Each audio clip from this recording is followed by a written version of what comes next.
Good morning students, आप सबका स्वागत है हमारे channel light house of math में।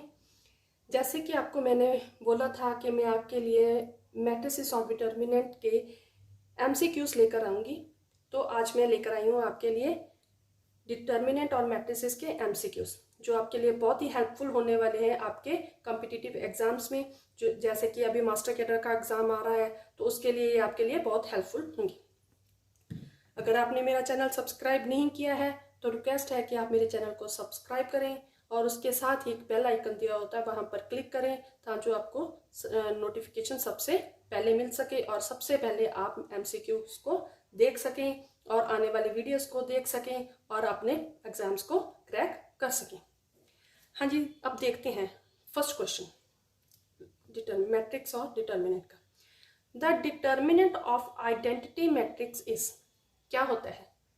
ए ऑप्शन दिया है 1, बी ऑप्शन दिया है 0, सी ऑप्शन दिया है डिपेंड्स ऑन द मैट्रिक्स और डी दिया है नन ऑफ दिस।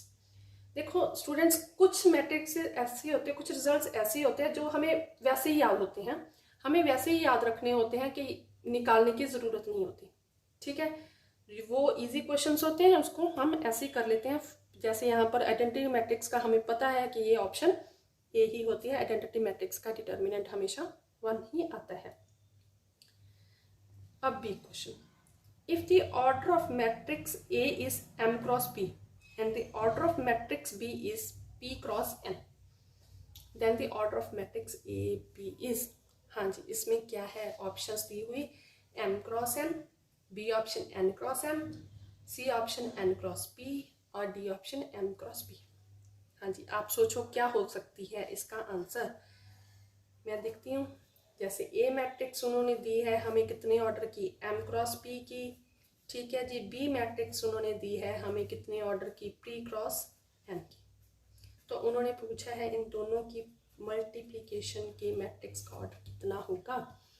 पहली बात तो स्टूडेंट्स, आपको मैंने पहले भी पिछली वीडियो में भी बताया था कि मैट्रिक्स मल्टीप्लिकेशन तभी पॉसिबल होती है जब फर्स्ट मैट्रिक्स का जो कॉलम होता है, नंबर ऑफ कॉलम्स, और सेकंड मैट्रिक्स के नंबर ऑफ रो से दोनों सेम होते होंगे। मीन्स यहाँ पर P और यहाँ पर P अगर सेम है तो मैट्रिक्स मल्टीप्लिकेशन पॉसिबल है, अदरवाइज नहीं है। अब ये ऑर्डर कितना होता है? ऑर्डर होगा M cross N, means first matrix का नंबर ऑफ रोज और सेकंड मैट्रिक्स के number of columns M cross N। तो हमारे पास ऑप्शन क्या आ गई? इसका मतलब है ए ऑप्शन। ठीक है जी।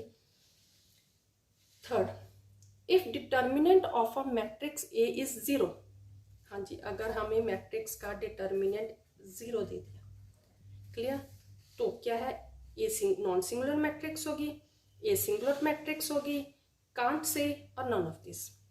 हाँ जी बच्चे, ये भी रिजल्ट हमें याद ही रखना होता है कि अगर किसी भी मैट्रिक्स का डिटर्मिनेंट इक्वल्स टू 0 हो तो वैसे उस मैट्रिक्स को हम सिंगुलर मैट्रिक्स बोलते हैं, सिंगुलर मैट्रिक्स बोलते हैं। और अगर किसी का डिटर्मिनेंट नॉट इक्वल्स टू 0 हो हम उसको बोलते हैं नॉन सिंगुलर।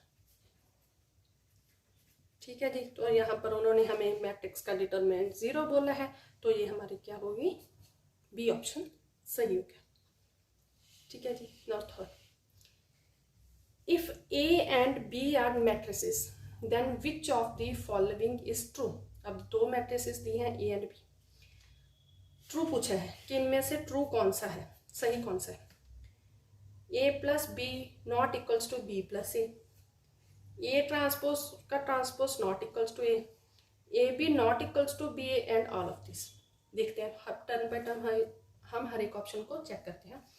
देखो ए के बारे में उन्होंने बोला है A plus B not equals to B plus A, ये गलत है क्योंकि ये ए मैट्रिक्स एडिशन क्या होती है? कम्यूटेटिव होती है, ये सही होता है, लेकिन यहाँ पर तो उन्होंने नॉट इक्वल्स टू बोल दिया, तो ये ऑप्शन हमारी गलत होगी। ठीक है। और दूसरा हमें पता है ए ट्रांसपोज का ट्रांसपोज लेते हैं तो वो ए आता है, ये रिजल्ट सही होता है, तो हमारे पास ये ऑप्शन गलत हो गई, गलत होगी। ठीक है जी। थर्ड हमारे पास क्या है? A B not equals to ये मैट्रिक्स मल्टीप्लिकेशन कम्यूटेटिव नहीं होती, तो ये हमारे पास सही ऑप्शन है सी। हाँ जी, fifth, which of the following properties of matrix multiplication is correct. हाँ जी, कौन सी करेक्ट है। पहले, multiplication is not commutative in general. ठीक है जी, मैट्रिक्स मल्टीप्लीकेशन कम्यूटेटिव नहीं होती, जैसे मैंने यहाँ पर लिखा था। ठीक है जी, कम्यूटेटिव नहीं होती। मल्टीप्लीकेशन इज एसोसिएटिव, ये तो होती है। तीन मैट्रिक्स ए बी सी, इन तीनों को मल्टीप्लाई करें तो हम ए रिजल्ट मैट्रिक्स के लिए होल्ड करता है। मीन्स पहले हम दो मैट्रिक्स को मल्टीप्लाई किया, जिनका आंसर आया उसको हमने ए से मल्टीप्लाई किया, जहाँ फिर क्या पहले ए बी को मल्टीप्लाई कर लिया, जो उनका आंसर आया हम उनको सी से मल्टीप्लाई कर लिया, इनका आंसर सेम आएगा। ठीक है, तो इसको बोलते हैं एसोसिएटिव प्रॉपर्टी। तो ये हमारी थर्ड प्रॉपर्टी सेटिस्फाई होती है। ये भी सेटिस्फाई होगी, ये भी सेटिस्फाई होगी। मल्टीप्लीकेशन इज डिस्ट्रीब्यूटिव और एडिशन। ये इसका क्या मतलब है, अगर ए मैट्रिक्स है बी प्लस सी है तो ये इसके इक्वल होगी ए इंटू बी प्लस ए इंटू सी। यस होगी, ये भी सही है। तो ये तीनों ऑप्शन हमारे क्या होगी, करेक्ट होगी। तो इसका आंसर हो गया डी। अगर स्टूडेंट्स आप ऐसे ही मेरी और क्वेश्चंस को देखना चाहते हैं तो आप मेरे चैनल को सब्सक्राइब करें। हाँ जी, नेक्स्ट, अ मैट्रिक्स ए, जिसमें ये मैट्रिक्स दिए हुआ 9009 इज अ, ऑप्शंस क्या है, even matrix, odd matrix, scalar matrix, identity matrix. देखो पहले इवन और ऑड दिए है बच्चे, ये इवन और ऑड मैट्रिक्स कुछ भी नहीं होता। ठीक है, और ये लास्ट ऑप्शन आइडेंटिटी मैट्रिक्स हमें पता है वो है नहीं है, आइडेंटिटी मैट्रिक्स तो ये होती है। ठीक है, तो उसके बाद बच गई हमारे पास स्केलर मैट्रिक्स, तो ऑप्शन सही सी सही है। जैसे स्केलर मैट्रिक्स क्या होती है, स्केलर मैट्रिक्स हमें पता है कि वो एक डायगोनल मैट्रिक्स ही होती है। ठीक है, जैसे मैं ये लिख लूँ, लेकिन इसके जो प्रिंसिपल डायगोनल के एलिमेंट्स होते हैं वो बिल्कुल सेम होते हैं। जैसे यहाँ पर 9 9 सेम है, तो ये है हमारी स्केलर मैट्रिक्स। ठीक है जी, उसके बाद आते हैं 7th क्वेश्चन पर। If A equals to this matrix, ये हमें कौन सी मैट्रिक्स दी है, अपर ट्रायंगुलर मैट्रिक्स दी हुई है। ध्यान से देखो, ये अपर ट्रायंगुलर है। ठीक है, देन उसका डिटर्मिनेंट पूछा है। बच्चे मैंने आपको पहले भी बताया था, अगर कोई अपर ट्रायंगुलर मैट्रिक्स है, देखो जे अगर कोई अपर ट्रायंगुलर है, ठीक है, अगर कोई लोअर ट्रायंगुलर है, जहाँ फिर सिर्फ डायगोनल मैट्रिक्स है। क्लियर, इन तीनों टाइप की मैट्रिक्स के लिए हमें डिटर्मिनेंट निकालने के लिए क्या करना होता है, जस्ट इसके प्रिंसिपल डायगोनल के एलिमेंट्स को आप मल्टीप्लाई कर दो। क्लियर, जैसे मैंने यहाँ पर किया 5 4 20, 20 इंटू 3 60, तो ऑप्शन क्या आ जाएगा हमारे पास सही, 60। डी ऑप्शन हमारे पास यहाँ पर करेक्ट होगी। Now 8th, a square non-singular matrix A satisfies a square minus a plus 2i equals to 0, then A inverse।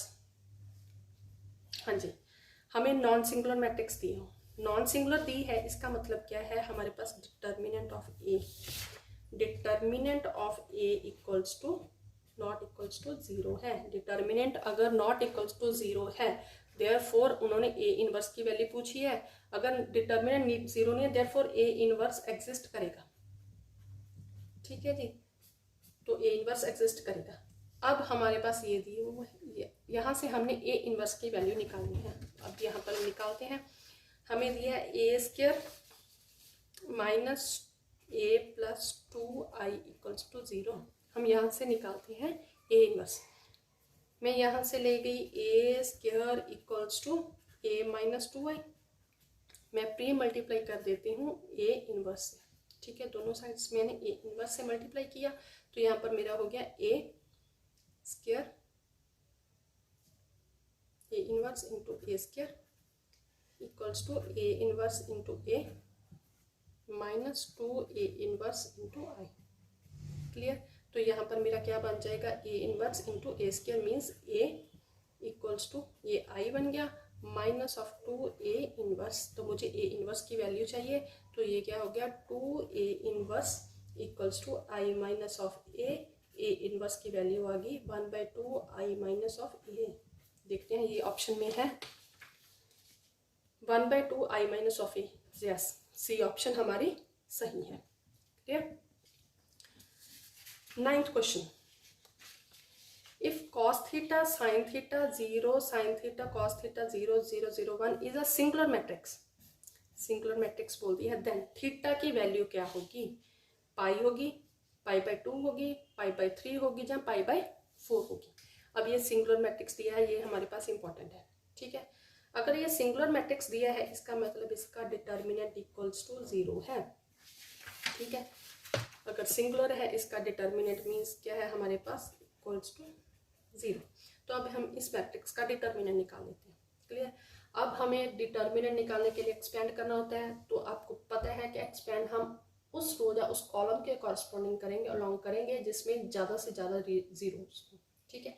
तो हम थर्ड रो और थर्ड कॉलम के कॉरस्पॉन्डिंग एक्सपेंड करते हैं, तो हमारा डिटर्मिनेंट आ जाएगा cos square theta minus of sine square theta, इसकी वैल्यू इन्होंने 0 दी है, इसका मतलब cos square theta equals to sine square theta, ठीक है। तो ये कॉस और साइन दोनों सेम कब होते हैं, पाई बाय 4 पे, पाई बाय 4 पे दोनों की वैल्यू √1 बाय √2 होती है, ठीक है। तो हमारे पास वैल्यू आंसर आ गया D option. Now 10th question, 10th question के लिए क्या है, इफ ए बी या nilpotent matrix of order n, then nilpotent matrix क्या होती है, A raise to power n equals to 0 होगा, n into A equals to 0 होगा, a equals to n I हो गया होगा, जहां पर i के आइडेंटिटी मैट्रिक्स दिया है, या नन ऑफ दिस। ये अगर आपको नीलपोटेंट मैट्रिक्स की डेफिनेशन पता है तो ये क्वेश्चन 1 सेकंड में हो जाएगा आपका।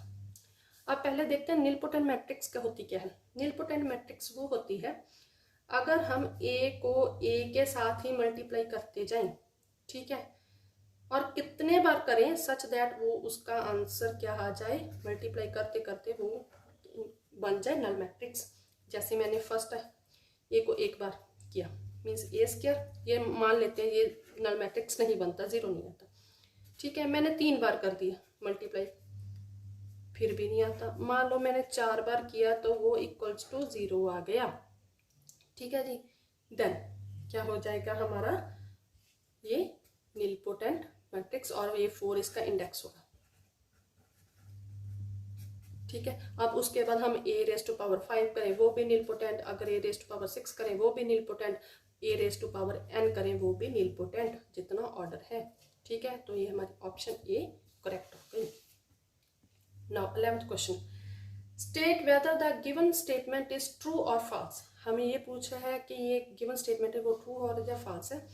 क्या पूछा है, if A for a square matrix a and b and null matrix 0 O, A B equals to 0 satisfy implies A equals to 0 and B equals to O matrix।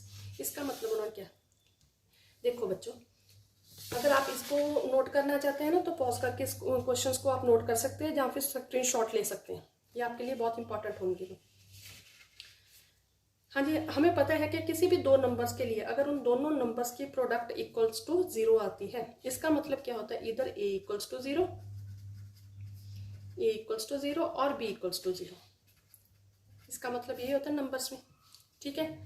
Means दो numbers की product तभी 0 आ सकते हैं अगर उन दोनों में से एक इक्वल्स टू 0। लेकिन मैट्रिक्स मल्टीप्लिकेशन में ऐसा नहीं भी हो सकता, दो नॉन जीरो, ए भी नॉट इक्वल्स टू 0, बी भी नॉट इक्वल्स टू 0, दो नॉन जीरो मैट्रिसेस की multiplication equals to null matrix आ सकती है, नल मैट्रिक्स आ सकती है। जैसे मैं आपको एक एग्जांपल दे देती हूँ, मान लेते हैं ए मैट्रिक्स है 0 1 0 0, ठीक है जी, और बी मैट्रिक्स है हमारे पास 1 0 0 0, बी मैट्रिक्स हमारे पास ये है, ठीक है। इन दोनों को मल्टीप्लाई करो, 0 1 0 0 1 0 0 0, इन दोनों को मल्टीप्लाई किया तो ये हमारे पास नल मैट्रिक्स आती है, ठीक है। यहाँ पर ए भी 0 नहीं है, बी भी नल मैट्रिक्स नहीं है, ठीक है। देन दो नॉन जीरो मैट्रिसेस की प्रोडक्ट हमारे पास 0 मैट्रिक्स आ सकती है। तो यहाँ पर उन्होंने क्या है, A B equals to 0 implies A भी 0 है तो बी भी 0, लेकिन ये गलत है, जनरली नहीं हो सकता, तो बी आंसर हमारा सही है। होप सो स्टूडेंट्स आपको ये लेक्चर पसंद आ रहा होगा। अगर आपको ये लेक्चर पसंद आ रहा है तो आप प्लीज़ कमेंट करके मुझे बताइए और अपनी डाउट्स क्लियर करें, अपनी क्वेरीज लिखें और दूसरे अपने फ्रेंड्स को भी शेयर करें ताकि जो वो भी इस लेक्चर का फायदा उठा सकें। हाँ जी, उसके बाद आता है 12th क्वेश्चन। 12th क्वेश्चन में क्या है, for a equals to 1 tan x minus tan x 1 then a transpose a inverse का डिटर्मिनेंट क्या होगा। देखो सीकेंड स्क्वायर x होगा, cos 4x होगा, 1 होगा या 0 होगा। अब ऐसे क्वेश्चन के लिए स्टूडेंट्स बड़ा लंबा सा तरीका अपनाएंगे। क्या करेंगे, पहले जनरल स्टूडेंट्स पहले a का ट्रांसपोज निकालेंगे, फिर a इनवर्स निकालेंगे जो कि बड़ा लंबा होगा है ना, फिर उनका डिटर्मिनेंट मल्टीप्लाई करने के बाद डिटर्मिनेंट निकालेंगे। ये बड़ा लंबा तरीका है। तो इस क्वेश्चन को हम थोड़े शॉर्टकट तरीके से कैसे करेंगे। हाँ जी, देखो a हमें निकालना है a transpose of a inverse का डिटर्मिनेंट। ठीक है, मैं इन दोनों के डिटर्मिनेंट को अलग अलग कर लेती हूँ। हम ऐसे कर सकते हैं, अलग कर दिया। और अब हमें पता है कि a ट्रांसपोज और a का डिटर्मिनेंट सेम होता है, a मैट्रिक्स का डिटर्मिनेंट और a ट्रांसपोज के डिटर्मिनेंट सेम होता है। और दूसरी बात हमें ये भी पता है कि a इनवर्स का determinant equals to 1 by a determinant होता है। ठीक है, इन दोनों रिजल्ट्स को यहाँ पर पुट कर दो। a ट्रांसपोज का determinant means a determinant, a inverse का डिटर्मिनेंट 1 बाई a डिटर्मिनेंट, काट दिया तो इक्वल्स टू आ गया 1। देखो कितना इजी हो गया। जैसे आपने करना था वो तो बड़ा लंबा तरीका निकलना था। अगर आप ऐसे क्वेश्चंस करना चाहते हैं तो बने रहिए, इस वीडियो को एंड तक देखते रहिए। हाँ जी, 13th, a matrix is, matrix की definition, a matrix is a collection of real numbers, an array of real numbers, an array of real or complex numbers, a collection of real or complex numbers। क्या होगा, ये सब कुछ सही लगता होगा आपको, लेकिन सब कुछ सही नहीं है।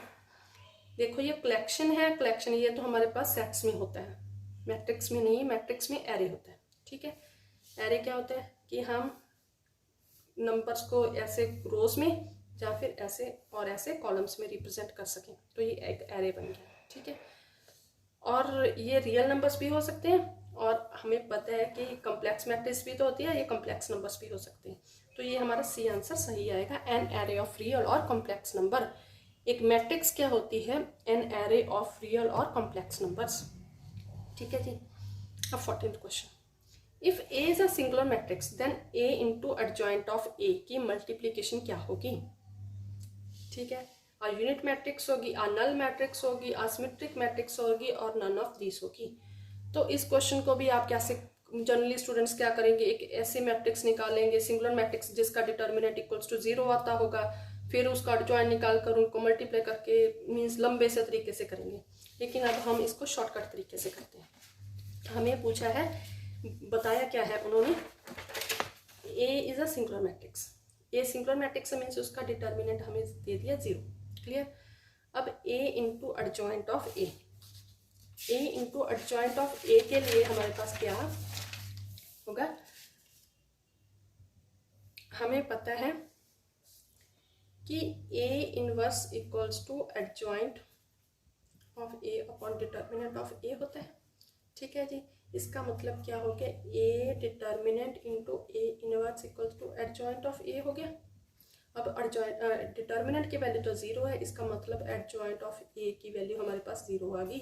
ठीक है, अब 0 के साथ हम कुछ भी मल्टीप्लाई करेंगे तो वो इक्वल्स टू 0 आएगा। मीन्स क्या ऑप्शन सही हो गया हमारे पास मैट्रिक्स। देखो कितने इजी तरीके से हो गया ये क्वेश्चन। ठीक है, अब last 15, if A and B are square matrices of equal degree, equal degree की है, ठीक है, मीन्स इक्वल ऑर्डर की है, then which of the one is correct among the following. कौन सी करेक्ट है, A plus B equals to B plus A plus B equals to A minus B, A minus B equals to B minus A और A B equals to B. अब last में से देखते हैं, ये कम्यूटेटिव कहते हैं, मैट्रिक्स मल्टीप्लिकेशन कम्यूटेटिव है, नहीं होती। एडिशन सब्ट्रैक्शन नहीं, ये ए प्लस बी और ए माइनस बी कैसे सेम हो सकते हैं, ये A plus B equals to B plus A, ये सही है। मैट्रिक्स एडिशन क्या होती है, कम्यूटेटिव होती है। ठीक है जी, 16th question. Now, if A is a square matrix, then A minus A transpose is a unit matrix होगी, जीरो मैट्रिक्स होगी, सिमेट्रिक मैट्रिक्स और स्क्यू सिमेट्रिक मैट्रिक्स होगी. कौन सी होगी इसमें से? देखो बच्चे, एक हमारे पास ना रिजल्ट आपको याद ही रखना होगा. अगर कोई ए स्क्वायर मैट्रिक्स दी है, स्क्वायर मैट्रिक्स है, ठीक है जी, देन हमेशा ही अगर ए को ए के ट्रांसपोज के साथ प्लस करें, ठीक है, ये हमारी सिमेट्रिक बनेगी, ये सिमेट्रिक मैट्रिक्स बनेगी. और अगर ए माइनस ऑफ ए ट्रांसपोज करेंगे तो ये स्क्यू सिमेट्रिक होती है. तो ये स्क्यू सिमेट्रिक, यहाँ पर हमें क्या पूछा है, ए माइनस ऑफ ए ट्रांसपोज, तो ये होगी स्क्यू सिमेट्रिक मैट्रिक्स होगी. ठीक है, ये हमारे मास्टर केटर के क्वेश्चन पेपर में आया था पिछले. Now 17th question. 17th question के लिए हम क्या करेंगे, हाँ जी, उन्होंने if A and B are two matrices such that A B equals to B and B A equals to A, then A square क्या होगा, 2ab होगा, 2ba होगा, a होगा या b होगा. अब देखते हैं, हम इसको उठाते हैं पहले, ba इक्वल्स टू e. ठीक है जी, मैं क्या करती हूँ, दोनों तरफ क्या करती हूँ, a से मल्टीप्लाई कर देती हूँ, a times ba equals to a into a. तो ये हो गया a equals to a square. Clear. अब मैं क्या करती हूँ, ये ए की जगह पर मैं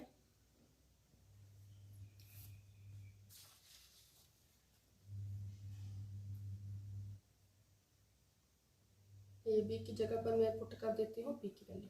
ए बी की वैल्यू हमें क्या दी है, बी. ठीक है जी, बी दिए हुए है into A equals to A square.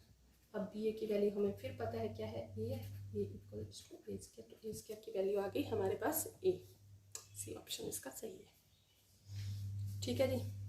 Next question है, the matrix A equals to iota 1 minus 2 iota minus 1 minus 2 iota 0 is symmetric होगी, स्क्यू सिमेट्रिक होगी, हर्मिशियन होगी या स्क्यू हर्मिशियन होगी. देखो बच्चों, हमें पता है ये सिमेट्रिक और स्क्यू सिमेट्रिक ये तो दोनों होती हैं रियल. हर्मिशियन और स्क्यू हर्मिशियन दोनों होती हैं कॉम्प्लेक्स. अब इस ये मैट्रिक्स गिवन है जो हमारे पास कॉम्प्लेक्स है, तो ये पहले दो ऑप्शंस तो कट करके. ठीक है जी. अब दूसरी में देखना है कि ये हर्मिशियन है या स्क्यू हर्मिशियन है. हर्मिशियन में क्या होगा हमारे पास, हर्मिशियन में क्या होना चाहिए, पहली बात तो ये जो डायगोनल एलिमेंट्स होते हैं ना, इसके हमेशा रियल होने चाहिए हर्मिशियन में. ठीक है, और चाहे कुछ आप चेक करो ना करो. लेकिन यहाँ पर तो आयोटा आ गया, ये तो कॉम्प्लेक्स है, तो हमारे पास हर्मिशियन में डायगोनल एलिमेंट्स रियल होते हैं. ठीक है, और स्क्यू हर्मिशियन में क्या होता है, डायगोनल एलिमेंट्स प्योरली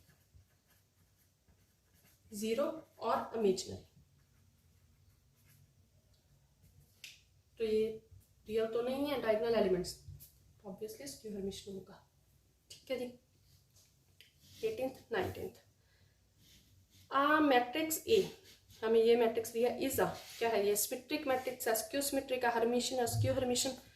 देखो बच्चे, जैसे मैंने ऊपर बताया था कि सिमेट्रिक और स्क्यू सिमेट्रिक तो रियल होती हैं, हर्मिशियन और स्क्यू हर्मिशियन कॉम्प्लेक्स होती हैं. अब ये तो रियल मैट्रिक्स है, ये तो नहीं हो सकता. ठीक है, तो ये सिमेट्रिक है, यस बिल्कुल सिमेट्रिक है. अगर स्क्यू सिमेट्रिक देखना हो तो एक माइनस तो होना चाहिए कहाँ पर, ये तो माइनस नहीं है, तो ये सिमेट्रिक ही होगा. ठीक है, ये सेम है, ये सेम है. सिमेट्रिक के लिए ये एलिमेंट्स हमारे पास सेम होने चाहिए. ठीक है, ये इसके सेम होना चाहिए और ये दोनों सेम होने चाहिए, ये दोनों सेम हो जाइए, ये सिमेट्रिक मैट्रिक्स है. 20th question, let A B square matrix of order 2 by 2, then determinant of K A is equal to, क्या होगा, K in times determinant of A, K square times determinant of A, K cube times determinant of A and 2k times determinant of A. क्या होगा. हाँ जी, आपको मैंने एक result भी करवाया था पहले पिछली वीडियो में. अगर हमारे पास ए मैट्रिक्स है, ठीक है, तो इसका ए का मान लेते हैं ऑर्डर, मेरे पास 2 दिया है, ठीक है जी। तो ये इसका ऑर्डर भी मीन्स 2 टाइम्स 2 होगा। तो ये के डिटर्मिनेंट से बाहर कैसे आएगा, जितना ऑर्डर होता है, ठीक है, डिटर्मिनेंट ऑफ ए। तो ये हमारे पास बी ऑप्शन हो गया। होप सो स्टूडेंट्स आपको ये सारे एमसीक्यूज समझ आ गए होंगे। अगर आपको कोई डाउट है तो मुझे कमेंट सेक्शन में लिखकर बताएं। अगर आपको ये वीडियो पसंद आई है तो आप प्लीज़ वीडियो को लाइक करें और अपने दोस्तों को भी शेयर करें, ताकि वो भी अब इस वीडियो का फ़ायदा उठा सकें। Thank you.